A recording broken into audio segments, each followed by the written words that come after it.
think of this as before you actually fly, the components on the drone, electronical and mechanical, um, they need to go through pre-flight checks uh, to essentially ensure that they are functioning properly. So um, some of the big ones that will come up, and the nice thing about having uh, like the consumer type drones, right? Not the micro or toy drones really, but the consumer drones where we have the Spark and upwards, any of the DJI level type of drones, GPS equipped, etc. High end camera. You get my drift. These drones are going to have so many different components on board, and I guess you could call it a smart drone. They have the ability to kind of recognize and check their components um, every time the drone is powered on to ensure functionality, okay, or not.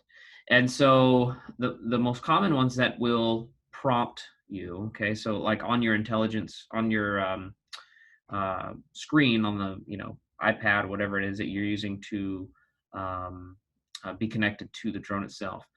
Uh, as you open up the app to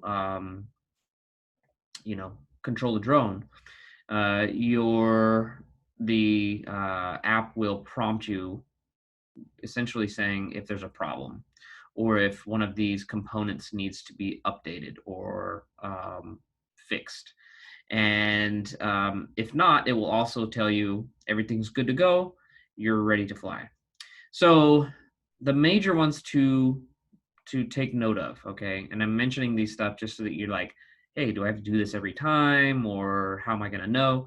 It's going to let you know automatically. That's the great thing about this now. The compass, okay? The drone has a compass built on board, and if you transport the drone, so say you take it with you on a business trip or a leisure trip, whatever it is, and you fly to a different part of the country or a different part of the world, right? Like on a commercial airplane, I mean, you fly and you have it transported with you, and then you take it out of the box and you go, okay, I'm ready to go. There's a very good chance that the compass will need to be recalibrated, okay? If you move from like city to city, somewhere local, right? 10 miles here, even 50 miles, 100 miles away, chances that this being a necessity are very unlikely. However, it's going to prompt you either way, okay? So the compass calibration, it's a very simple procedure. And the nice thing is the on-screen um, uh, you know, it'll actually give you like a walkthrough, step-by-step guide on the screen when you are prompted to calibrate the compass. You basically just say, yes, calibrate now, and then it will say, okay, position the drone this way, position the drone this way, position the drone this way. I only have a couple examples in the figures, but there's about 6 different positions that you move and rotate the drone in. The more, well, let me just put it this way. If you ever buy a drone that's like this type that we're discussing here, um, you're going to run into this at some point or another, right? It may be the very first time you take the drone out of the box, right? Depending on where it was shipped from. And that's okay. You may not have to do it for a long, long time again. You shouldn't have to do it every single time, though, is what I'm trying to emphasize to you guys, okay? And because it's intelligent, if you follow the steps correctly, it will sync and it'll say, okay, ready to go. Um, inertial measurement unit, or IMU, the calibration of this is a very, very similar process. Um, one big difference between the IMU calibration and the compass calibration, the compass one, you'll be holding it, okay? The IMU, you will set it down on somewhere like level and stable, okay? So flat and level, and be maneuvering this drone in various positions, right? Um, but yeah, what does this IMU actually do? Well, the IMU is a very important piece because the IMU, it controls the accelerometer, the gyroscope, um, thermometer, right? So that it knows based on temperature how much resistance exists in different components and et cetera, voltage, these kind of things. So there's a lot going on with the IMU, and also the barometer, right? Barometer is used for measuring atmospheric pressure, and it's the main component when it comes to understanding the drone's relative altitude. Okay, so how high it is from where it starts from, right, from its home position. Um, yeah, the IMUs are really important piece. IMU will be less frequent of calibration, you know, um, compared to the compass. Uh, so yeah, I think with the Phantom that you guys are going to fly, I've had to calibrate the IMU maybe once. I've had to calibrate the compass maybe 5 times, and this is over a 3-year span. Okay. Um, yeah, and then the last thing to be aware of are firmware updates. And you know, a firmware update, again, we're running off of software. So you know, internally on the drone, and also the app that's used to control the drone. So these things happen, right? And they could be once a month, they could be once every 3 months, they could be a year. Just depends on when the manufacturer says, hey, here's an update. You know, and the updates are good in a lot of ways because they fix bugs, and they provide additional features and new functionalities, etc. Right? They might take away specific functionality. That's something to be cognizant of. Also, too, they are highly recommended, but you aren't necessarily required to do them right away if you have to fly. Okay, so you should still be able to fly your drone, even if you need a firmware update. But at some point, soon after the update is prompted, I always go through as a best practice and follow through with updating that firmware. Okay. Well, we've discussed this. I brought it up as Kennedy had it in his book here, but I just wanted to mention a couple things as we're talking about sensors. And I like what Kennedy does is by presenting a few of the examples from screenshots there, and frankly, the controller interface can be so involved that you'll get overwhelmed with looking over all these various things. But if you want to, you can look at the different sensors and how well they're functioning, and etc. The other sensors that I wanted to mention are kind of the external sensors, right? Things that for sensing external objects. And so obstacles really is what we're trying to come across here. I've mentioned this already, and we've seen some of these things actually in the class in the fall of 20. We have experienced these sensors actually working in real time, which is pretty cool.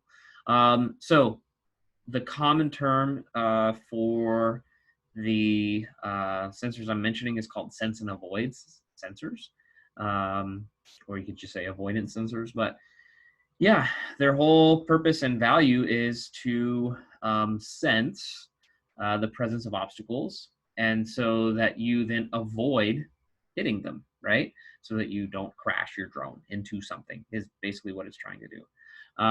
It's like, we're going to build the most foolproof drone possible so that you can't crash.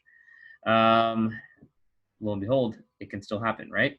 And we saw that example in the latter class I was just mentioning, where the Spark drone only has the sensor in the front of the drone, where, as I recall, the pilot was flying and we had a pole here, and the pilot was flying kind of at an angle this way, where the front sensor did not sense this pole, and we slapped the pole kind of in this direction at its side, right? Other case, we had another pilot that was flying actually with the heading directly into the pole, and at about a 5-foot radius, it actually stopped itself and started beeping like crazy, right? So that was an example where the sensor worked. Yeah, we'll see with like the Phantom where you've got sensors on all 4 sides and on the bottom of the drone. The, you know, crash into pole situation should not happen. Anyways, okay.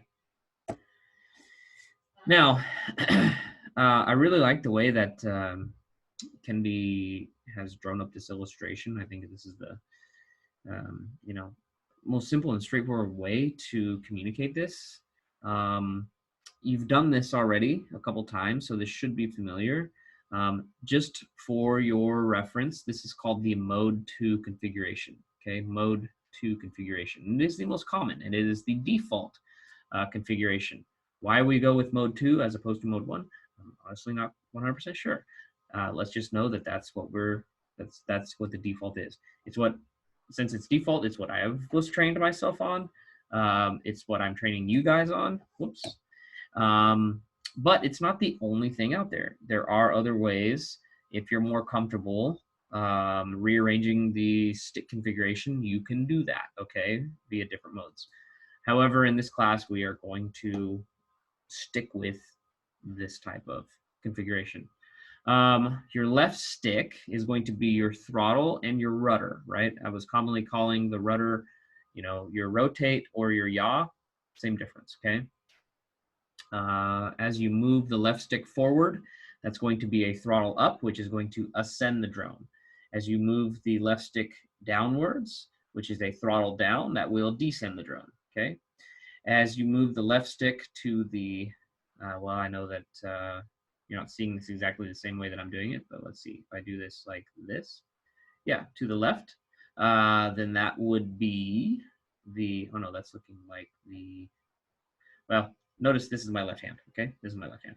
If I move the throttle to the left, on the left stick to the left, that's going to be rudder to the left, which is going to rotate the drone like this, okay? Or yaw the drone to the left, like that.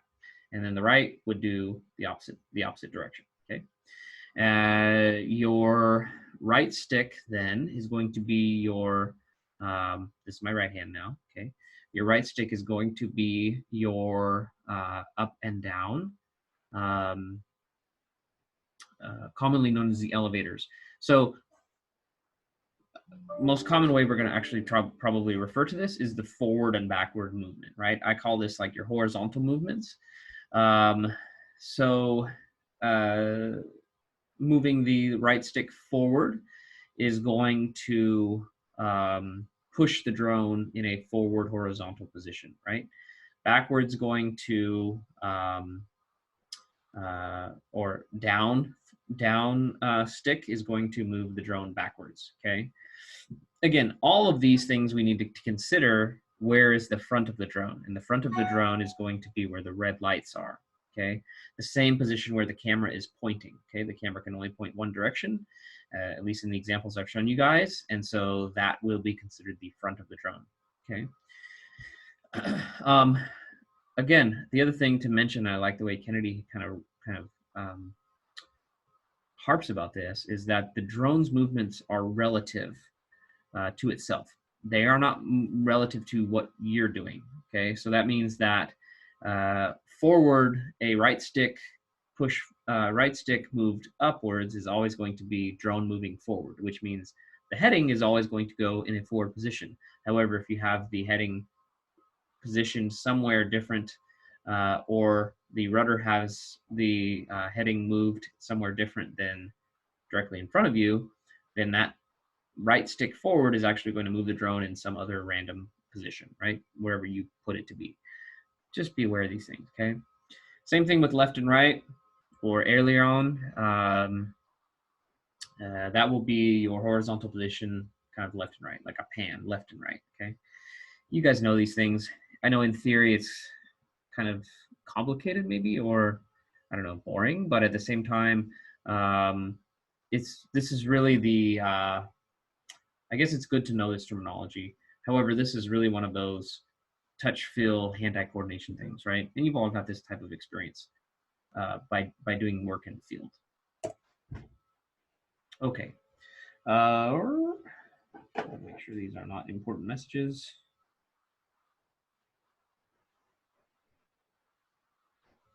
They are not. Okay, so let's go over a couple other things. Your takeoff and landing. Here's the deal. Most crashes, and I'm not just saying this because it's what the book said, but this is my personal experience too. I would say at least 75% of any crash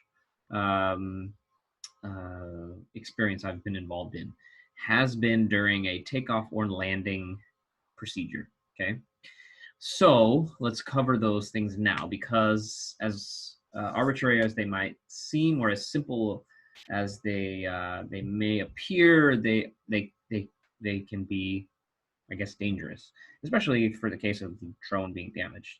So your takeoff, let's walk through that. The first thing you need to do, or the first thing that needs to happen, is the motors. Okay, the motors need to be activated. And so the drone's on the ground, and it's not just gonna fly up in the air right away. You have to actually activate the motors and get them to spin, right?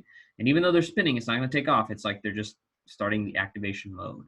Okay, it's like you're providing power to them. Okay, so you're gonna activate the motors, and you've done this. You point your sticks down and then inwards. Okay, at the same time. This is known as a combined stick command, or a CSC. Okay, so you have to go through the CSC to first activate the motors. Then you will ascend. Okay, so this is all takeoff procedures. You will ascend using the left stick, throttle forward. Okay, now when you are doing this throttle thing, okay, I've seen people with various, whatever the coordination may be, they're hesitant to really give that throttle a good push. Okay, and so what happens is, if you don't give at least a 50% throttle push forward, I'm not saying go like full on 100%, because then you might get the drone just shoot up straight up, but somewhere between the 50 to 75% range, right? As you move that throttle forward, you will get a nice smooth transition from the ground as you ascend up into the sky. Okay, too little will end up causing the drone to kind of hesitate a little bit. And if there's any kind of gust of horizontal wind, what you could end up seeing is the drone do this and actually kind of tip over, okay, because there's not enough upward throttle pushing it forward. And the wind horizontally is stronger than the upward movement, okay? That's the most common takeoff crash I've ever seen, okay? People being hesitant, okay? Landing, when you are going, to land a drone, the thing is, you really want to try, and I know I'm just speaking theory here, it's all practice. This is all practice stuff, right? Get your hands on a drone. Best way to do it is to practice. But when you're landing, you want to try and descend in a very seamless and smooth motion. Okay, so what I mean by that is, you'll be holding the throttle down, okay, and you're not like jerking it or flicking it down like this. I saw some maneuvers like that, and what ends up happening is the drone kind of does this, and it kind of steps downwards. It's not really hurting anything, but it's not really good practice, because what you end up doing is you're using a lot more battery. Now you might say, well, I'm coming down anyways, what's the difference? It's just not good. It's just not, what's recommended. You want to try to bring it down in a nice, smooth, when I say slow, I don't mean like it's going to take forever, but not full throttle down where it's going to crash down on you. Other thing, okay, and I'm actually kind of glad for those that have done the field work, you saw some of these things ahead of time as I'm, before I'm doing this lecture, but avoid hovering and drifting very close to the ground. So I guess this is partially on me. If I put a target on the ground and I said, okay, here's where you take off, many of you took that also to say, okay, here's where I'm supposed to land. And you're trying to show off and hit the target right on the bullseye, right? So the technique in that case would be to hover very close to the ground, like this, and then kind of try to horizontally position the drone until it's right in the right spot, and then throttle straight down. That's just not really advisable in most situations. I know where we're kind of playing around, so that's okay. But in the real world, it doesn't really matter if you hit a bullseye or not.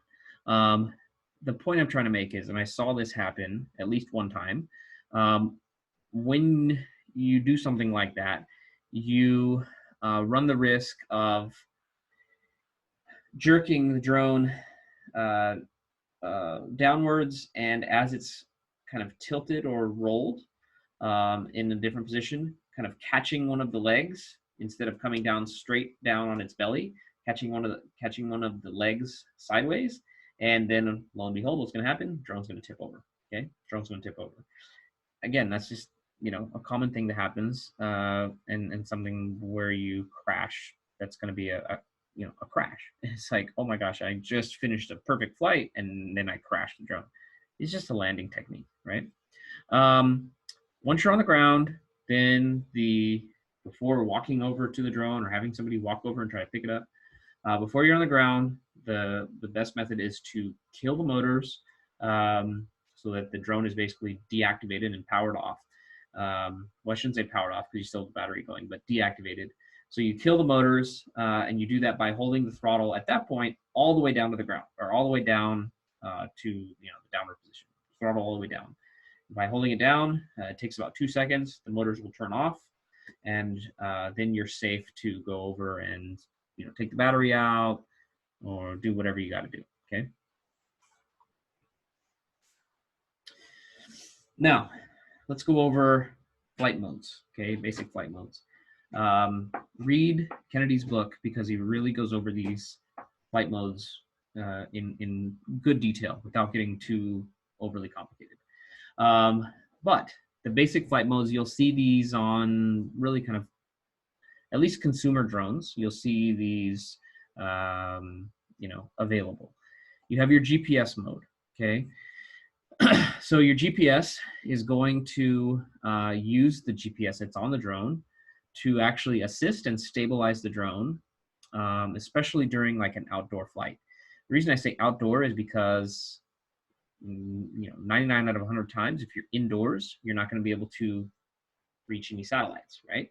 And so GPS mode is really meant for outdoor flying, okay?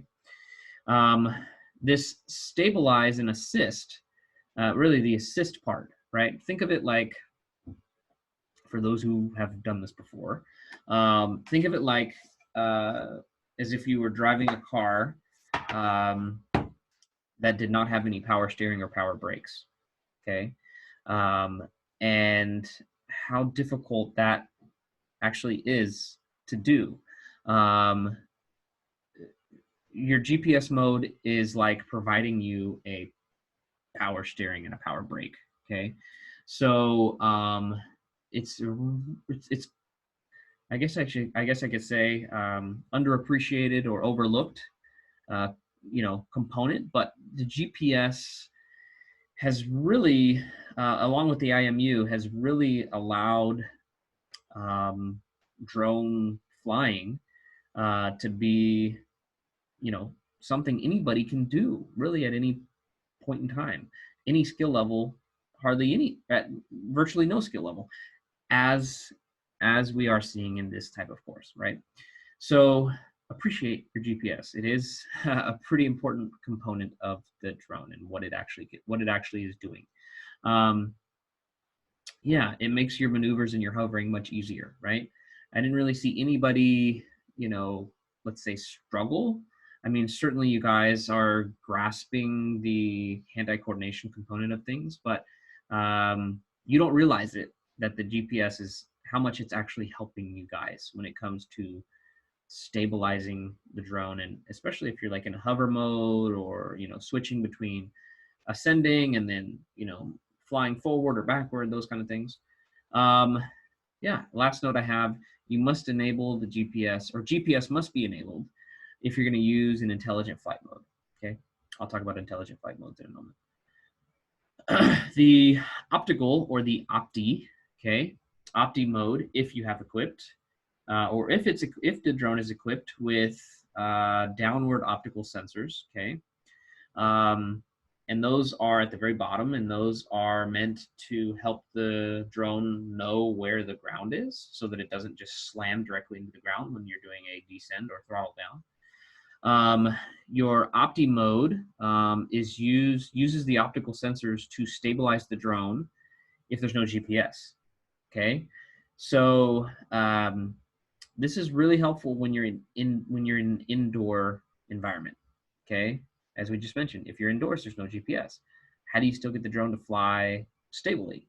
It's because of the OPTI, optical sensors on board. Okay. There's a little bit of it's like, well, how do I say this? It's not quite as stable as a GPS locked mode, the OPTI I'm referring to, but it certainly is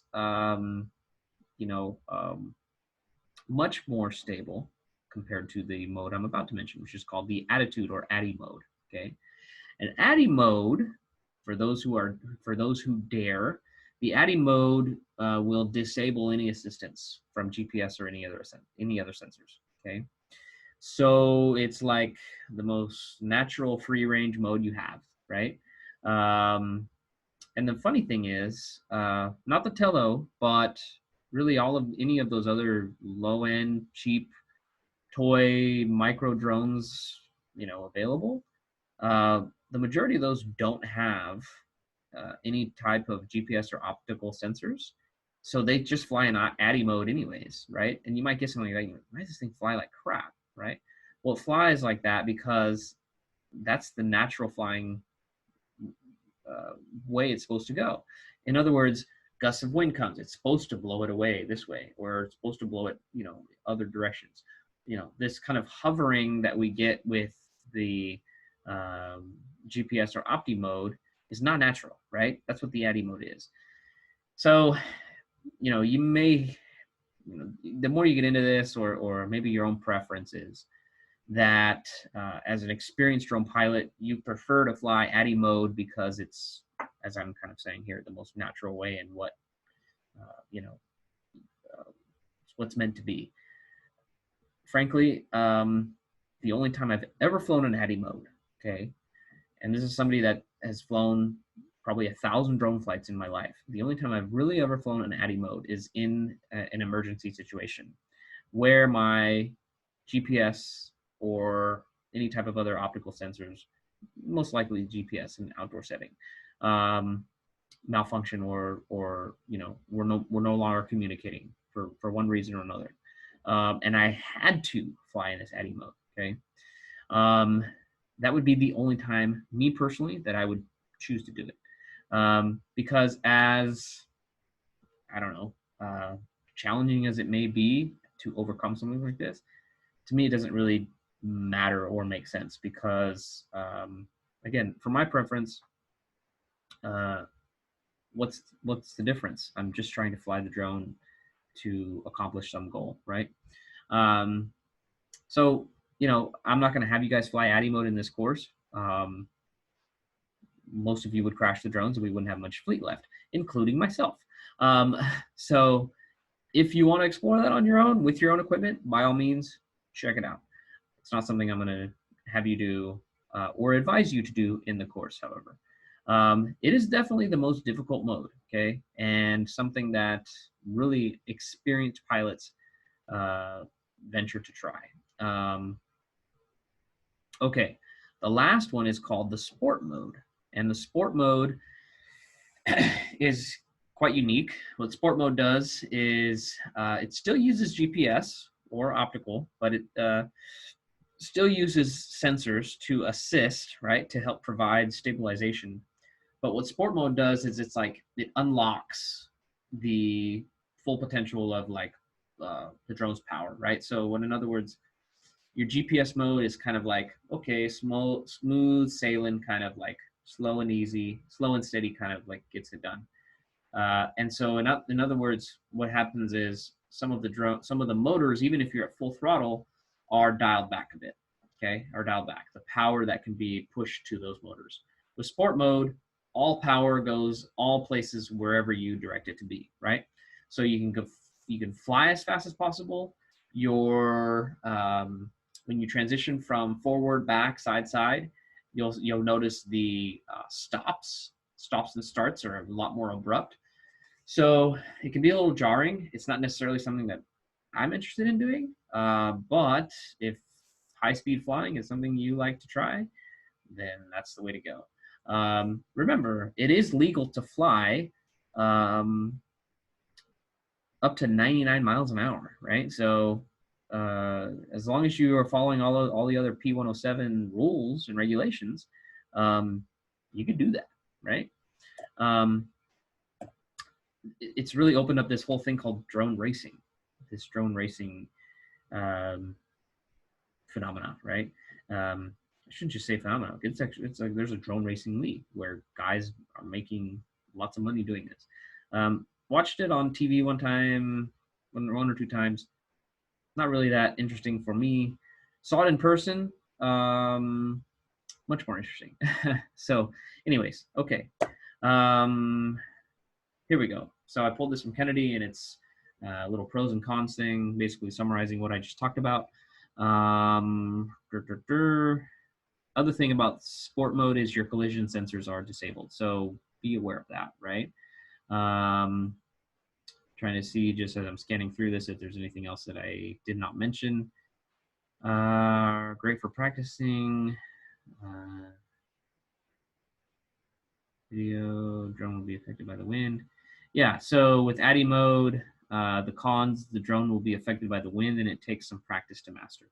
I think that's an understatement. It takes a lot of practice, and you have to be very good at flying and very confident in what you do and also your surroundings.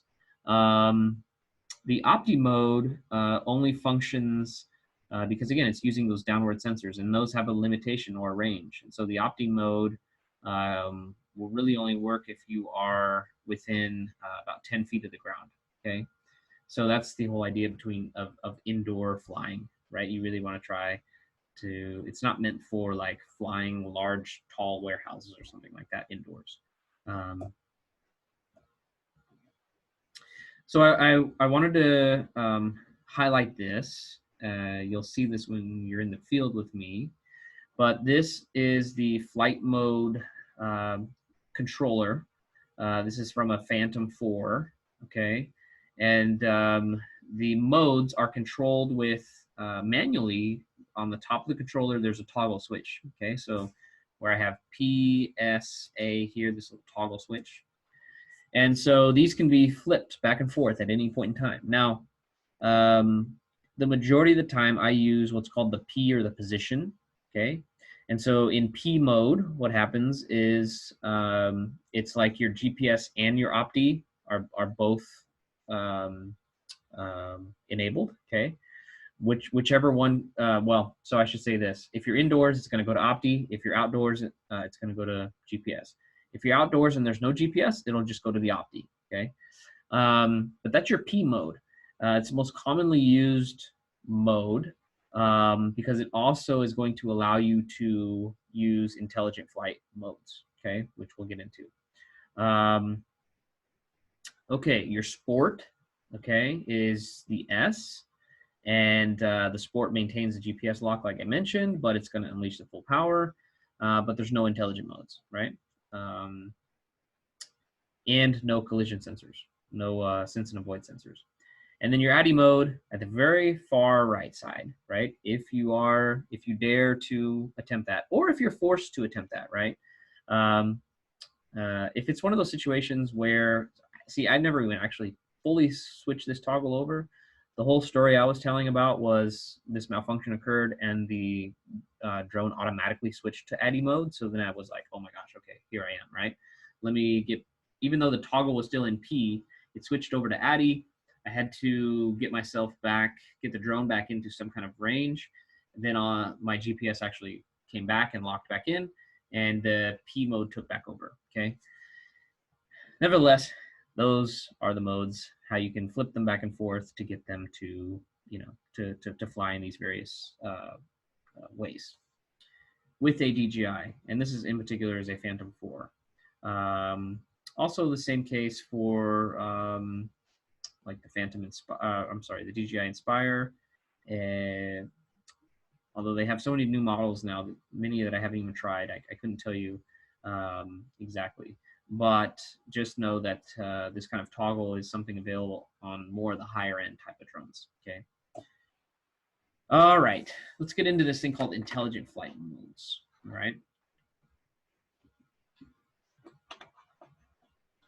So your intelligent flight modes, these are things that you explore when you want to get more into, you know, autonomous flights and, you know, high-end photography or really smooth videography kind of things, right? I'm particularly good at a couple of these, and I'm not very good at some others, right? But like for example, your let's talk about course lock, headless mode. When you fly in a straight line while yawing the aircraft, so this is for video shots, easier to achieve this mode. Let's see. I guess that means that the right stick directions are relative to the initial heading. So what that means is that your forward will always go forward, and it's like it takes away the so your drone could be crabbing in a weird position, but if you throttle forward, it's still going to move the drone forward wherever you started from. It's like a straight line or not, right? That's what course lock is. It's kind of like meant to be. You're going down. So if you're going down a straight somewhere, there's a straight line. That's the idea, right? If you do the home lock, if you want the stick inputs to be relative to the home point, okay. If the drone is distant and you're unsure which way it's facing, pulling down the right stick will always bring it back to you, right? So that's a good thing, actually. I've never actually used this before, but again, it's kind of one of those, you could switch to this in the instance of like the drone's really far away, line of sight, I can't tell which direction's which. So I'll put on home lock, boom, I know then I just throttle back and it'll come directly back to me, right? Even if back is considered forward. You know what I mean? Okay, tap and fly is kind of interesting. This is where you are looking at your screen and you tap somewhere on the screen and the drone will just fly directly to that position, okay? Many of these, though, as I'm talking about, you have to be aware of your surroundings, okay? Because if you are enacting some kind of autonomous flight, you got to make sure, okay, even if the obstacle avoidance sensors are enabled, and they should in theory work, but even if they are enabled, and you know, there's always a chance that you could crash into something, especially in an autonomous mode. Yeah, point of interest is one that I've actually used frequently, and it's one where you can point the camera to remain in aimed at a specific subject or point. So it's like very helpful when you want to do a circle, like a perfect circle, and you want the camera to always be pointed in the same subject matter. Takes the hard work out of getting orbit shots, right? So your point of interest would be something in the middle. That's the point, and there's that's your POI, and you're circling around that thing. Okay. Follow me is when you want to shoot, like for video. If you're, you actually see these things. We don't realize it, but we see these in TV and movies all the time now. Aerial shots where it's following some type of subject, whether it's a car or a person running or I don't know, whatever the case may be. And yeah, the way this works in a simple form is that the drone essentially follows the RC. Okay, so wherever the RC goes, the drone will follow behind it, right? And you could set how far the distance is, etc. Again, though, you got to be careful for obstacles because there could be collisions. All right, that's almost all of it. Active track is use the drone to follow a specific person or object by tapping on the screen. Yeah, so what this does is it's like the follow me. It's very much like follow me, except instead of using the RC, the drone will try to use like facial or other type of machine learning recognition to follow a person that's on the screen.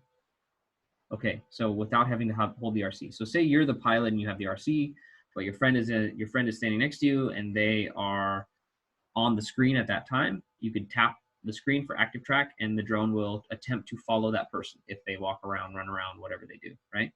Now, of course, the more complicated these things get, the more aware and in control you need to be in the case of something happening. But this is a really cool kind of, you know, feature, right? So this is the instance where the person doesn't have to hold the RC per se,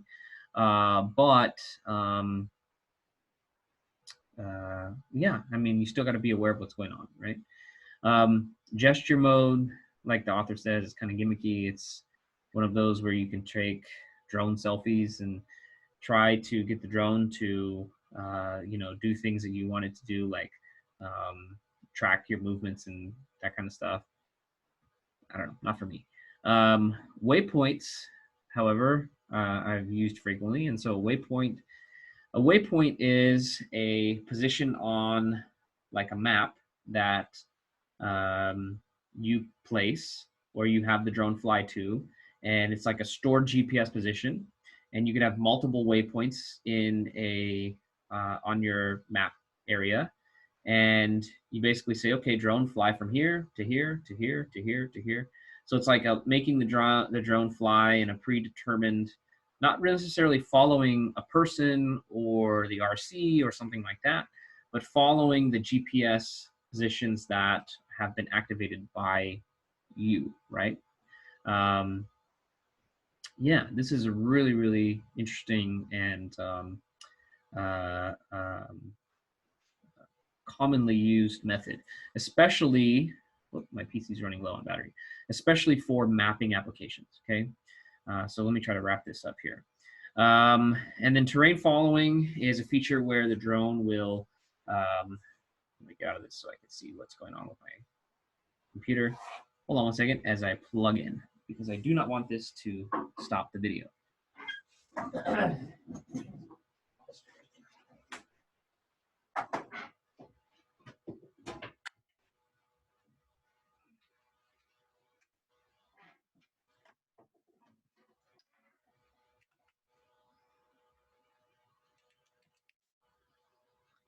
Okay. Yeah, the video would be lost forever. I'd have to do it all over again. Not fun. Where was I? Terrain following. Okay, so terrain following is something where the drone is essentially hovering, and if the terrain has some kind of slope or obstacle or something else, the drone will kind of just fly over that thing. Trick is that the drone has to be close to the ground, but not, you know, not on the ground, but so within about 30 feet or so. It all goes back to this whole optical or opti mode type of thing, right? So it uses those optical sensors and then determines how far away the ground is and then kind of flows along the ground. So I guess if you wanted to shoot, I've seen this type of mode be used for like shooting a vineyard or something, right? And you know, this glory shot of video shot of you know, you've got all these plants and other vegetation, and the drone is kind of just flying over it, and we get a nice video of what's going on there. It looks like there's a lag now on me. So yeah, try not to do too many hand gestures or things of this nature and just talk through this stuff. Anyways, we won't go through or practice all of these modes. We don't have time to do something like that, but I will share more information about these. Okay, and this is the last topic I have for this lesson. It's called the first person view, or FPV. And yeah, this is kind of fun. FPV is a method where you're flying and the pilot's using like a VR type of goggle, okay?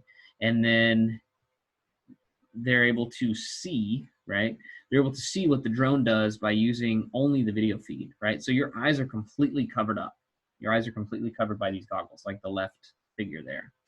And it's like instead of having the screen, it's like you have the screen, but just that's all that's around you. So it's very immersive kind of reality that you're experiencing at that time. It is legal to do. It is legal to do as long as there is a visual observer, okay, um, that has line of sight, obviously, and is communicating with you. Yeah, I mean, it's an interesting thing. For racing drones in particular, they use this like exclusively, and also for experienced videographers. Um, I haven't ever actually tried it myself yet, as I'm recording this, but would be a nice piece of equipment to add to the fleet to help you guys kind of see what that's like. Obviously, there are risks involved with FPV, but for the experienced pilot, sure there are monumental rewards, um, you know, that are valuable gains. Okay, that's all I have. So let me stop sharing. And great, we are finished. Thanks so much for watching, and we'll see you next time. Um, keep watch on Canvas for the next assignment and for next time we're going to meet together. Thanks, everybody. Take care. Bye for now.